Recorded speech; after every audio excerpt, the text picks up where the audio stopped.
In this problem, we're asked to write a word name for 38, 403, 277. The first thing to note is that the commas divide the number into periods. This is the ones period, the thousands period, and the millions period. Then to write a word name, we look at the number inside the period. The first one is 38.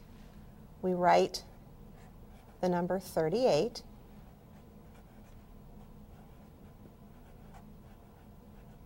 And then we write the period of million.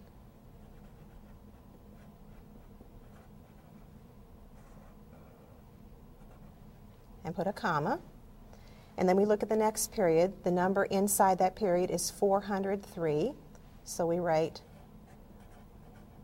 403.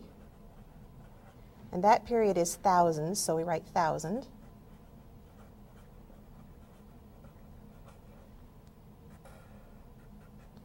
With a comma.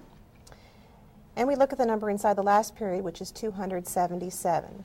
We write 277. And since that's the ones period, we do not have to write the value of that period after that number. So the word name for this number is 38,403,277.